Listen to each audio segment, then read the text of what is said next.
Everyone, welcome to mamas and babies. Friends, आज हम बात करने वाले हैं बच्चों की कान छेदने की प्रक्रिया के बारे में। फ्रेंड्स, ईयर पियर्सिंग यानी कि कान छिदवाना बच्चे की कौन सी एज में कान छिदवाने की राइट एज होती है, प्लस इस वीडियो में हम डिस्कस करेंगे कि आपको बच्चे के कान कहाँ छिदवाने चाहिए, कौन सी एज में आप छिदवाएंगी तो बच्चे के लिए अच्छा रहेगा। इसके अलावा कौन सी एज में आपको कान नहीं छिदवाने चाहिए।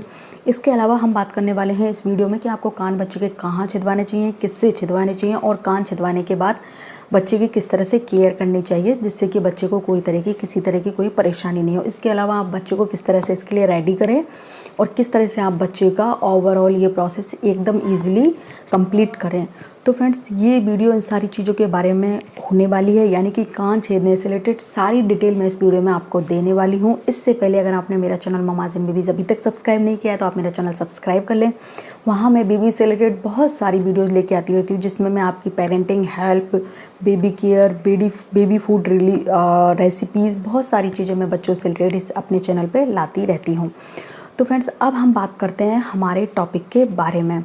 तो फ्रेंड्स, ईयर पियर्सिंग यानी कि कर्ण भेद जो एक संस्कार होता है, ये सिर्फ एक फैशन नहीं है। भारतीय संस्कृति में ये भारतीय संस्कृति का एक अहम हिस्सा है, यानी कि एक रिवाज है। ये आज भी बहुत से स्टेट, बहुत से राज्य हैं हमारे भारत में जिनमें कर्ण भेद संस्कार आज भी किया जाता है। लड़के और लड़कियों का, सिर्फ ये लड़कियों का नहीं, लड़कों का भी कई जगह कर्ण भेद संस्कार किया जाता है। फ्रेंड्स, ऐसा माना जाता है कि कान और जो नाक ये छेदे जाते हैं, इनके पीछे सिर्फ फैशन नहीं होता, इनके कई स्वास्थ्य लाभ भी पुराने ज़माने में बताए गए हैं। इसलिए ये चीज़ें सदियों से चली आ रही हैं। तो फ्रेंड्स, अब हम बात कर लेते हैं हमारे बेबीज़ के बारे में कि कौन सी एज बच्चे की कान छेदने के लिए परफेक्ट होती है। तो फ्रेंड्स, इसका सबसे पहले मैं आपको बता दूं, इसका कोई क्राइटेरिया नहीं होता।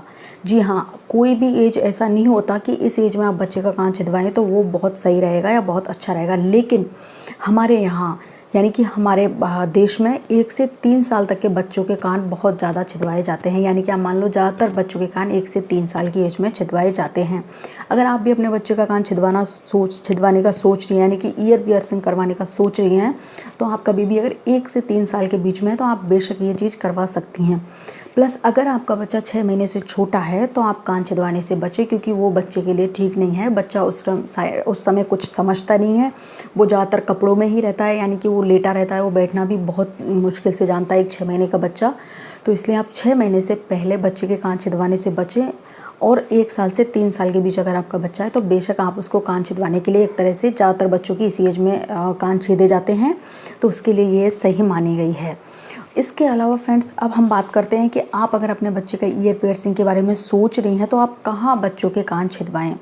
तो फ्रेंड्स, आप ध्यान रखें कि बाहरी लोगों से बच्चों के कान छिदवाने से बचें। जी हाँ, बाहरी लोग जो यानी कि हमारे स्ट्रीट में भी आते हैं और भी बहुत से लोग होते हैं बाहरी जो कान छेदते हैं, तो फ्रेंड्स उसका सबसे बड़ा रिस्क ये रहता है कि जो वो उपकरण कान छेदने के लिए यूज़ करते हैं, यानी कि जो भी इंस्ट्रूमेंट जिससे वो बच्चे का कान छेदते हैं, तो फ्रेंड्स उनकी अगर इसकी श्योरिटी नहीं होती कि वो स्टरलाइज किए हुए हों या बच्चे के लिए सेफ़ हो, यानी कि संक्रमण का खतरा भी उनसे हो सकता है। इसलिए आपको कान छिदवाने के लिए या तो आप किसी भी क्लिनिक में जा सकती हैं, डॉक्टर्स भी बच्चे के कान छेदते हैं, उनके पास इंस्ट्रूमेंट होते हैं, या फिर आप बच्चे का किसी पार्लर में जाके ईयर पियर्सिंग करवा सकती हैं। तो फ्रेंड्स, आप जिनसे भी करवाएं, एक्सपर्ट से ये चीज़ करवाएं, ना कि आप चलते फिरते लोगों से या बाहरी लोगों से आप ईयर पियर्सिंग बच्चे की करवाएं। इसके अलावा आप जब बच्चे का ईयर पियर्सिंग करवाने का सोच रही हैं, जिस दिन आपको करवाना है, आप ध्यान रखें कि बच्चे को आप लूज़ कपड़े पहनाएं, यानी कि ऐसे कपड़े जो आप इजीली चेंज कर सकें, क्योंकि बच्चा उस टाइम थोड़ा परेशान रहता है जब आप बच्चे का कान छिदवाएंगी। तो आप ध्यान रखें बच्चे को लूज़ कपड़े पहनाएं जिससे कि आप उनको अच्छे से ईजिली चेंज कर सकें। इसके अलावा आपको और कौन कौन सी चीज़ें याद रखनी है। तो फ्रेंड्स, आप जब बच्चे को ईयर पियर्सिंग यानी कि कान छिदवाने लेके जा रही हैं तो आप बच्चे का कोई टॉय रख लें जो उसका फेवरेट टॉयज़ हो, या फिर आप बच्चा अगर सॉलिड लेने के लग गया है तो उसका फेवरेट फूड भी आप बच्चे के लिए रख सकती हैं, जिससे कि आप बच्चे का ध्यान भटका सके और बच्चे की ईयर पियर्सिंग यानी कान छिदवाने की प्रक्रिया ईजिली हो सके। इसके अलावा आपको और क्या ध्यान रखना है कि अगर आपने बच्चे के कान छिदवा दिए हैं तो आपको सबसे पहले उसमें क्या पहनाना है।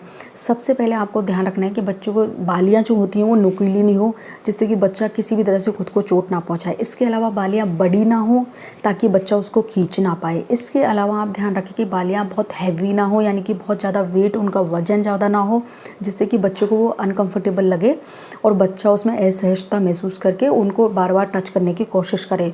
तो फ्रेंड्स इसके लिए आपको या तो दाने आते हैं छोटे छोटे, वो आप बच्चे को पहना सकते हैं, या फिर आप बच्चे की कान की साइज़ की फिट बालियाँ आप बच्चे के लिए ले सकते हैं, जिससे कि बच्चे को किसी भी तरह का बच्चा उसको खींचे नहीं और बच्चे को किसी तरह की इसके कान में कोई तरह की दिक्कत ना हो। इसके अलावा आप किसी भी, जैसा कि मैंने बताया कि वजन वाली बालियाँ भी लेने से बचें, बड़ी बालियाँ लेने के बचें, पैनी बालियाँ लेने से बचें। बच्चे की फिक्स साइज़ की छोटी, या फिर आप जो नीम का एक तिनका होता है वो भी आप इसके लिए आप यूज़ कर सकते हैं। नीम जैसे कि एंटीसेप्टिक होता है, पुराने ज़माने में तो लोग कान छेदने के बाद नीम का तिनका ही कानों में डालते थे, जिससे कि एंटीसेप्टिक होता था, किसी तरह का इन्फेक्शन का कोई खतरा नहीं होता। तो आप ये भी बिल्कुल यूज़ कर सकती हैं। जब आपके बच्चे का कान पूरी तरह सही हो जाए तब आप उसको बालियाँ पहना सकती हैं। इसके अलावा आपने अगर अपने बच्चे के कान छिदवा दिए हैं तो आपको बच्चे की किस तरह से केयर करनी है। तो फ्रेंड्स, आपके बच्चे का कान छिदने के बाद आपको ध्यान रखना है कि आपको हल्दी और नारियल के तेल का एक पेस्ट बनाना है। फ्रेंड्स, आपको क्या करना है, आधा चम्मच हल्दी लेनी है, एक चम्मच या एक चम्मच से थोड़ा सा ज़्यादा यानी कि सवा चम्मच के आसपास आपको तेल लेना है नारियल का। हल्दी को आपको तेल में डाल देना है और आप तेल को हल्का सा गुनगुना भी कर सकते हैं, यानी कि तेल को हल्का सा आप गर्म कर लें, उसमें आप हल्दी डाल दें, उसके बाद आप तेल को ठंडा कर दें। तो फ्रेंड्स, आप जो ये तेल है वो बच्चे के कान पे लगाएं और इसको 10 से 15 मिनट तक बच्चे के कान के चारों तरफ लगा के रखें। तो फ्रेंड्स, 10 से 15 मिनट में आप इसको बच्चे के कान के लगा के रखें। उसके बाद किसी सॉफ्ट कपड़े से या कॉटन से बच्चे का कान अच्छे से साफ़ कर दें और क्लीन करने के बाद कोई अच्छा सा मॉइस्चराइज़र बच्चे के कान के लगा दें। फ्रेंड्स, ये चीज़ आपको 3 दिन तक कंटिन्यू करनी है। आपको एक दिन में ये चीज़ 2 बार कर सकते हैं और दूसरे दिन भी आपको ये चीज़ करनी है। तीसरे दिन आप चाहें तो एक बार भी कर सकते हैं, लेकिन आप ये पेस्ट अपने बच्चे के कान के ज़रूर लगाएं। वो उसके कान में जो बच्चे के कान में हल्का सा पेन है उससे भी बच्चे को बहुत रिलीफ मिलेगा और बच्चे के कान में किसी तरह का कोई इन्फेक्शन होने का खतरा नहीं रहेगा और बच्चे का कान बहुत जल्दी नॉर्मल हो जाएगा। तो फ्रेंड्स, ये चीज़ें हैं जो आपको बच्चे की ईयर पियर्सिंग यानी कि कान छिदवाने के टाइम याद रखनी है। तो फ्रेंड्स, अगर आपको बच्चे का कान छिदवाना है तो ये सारी चीज़ें आप ध्यान रखें और बिल्कुल आप अपने बच्चे का कान छिदवा सकती हैं।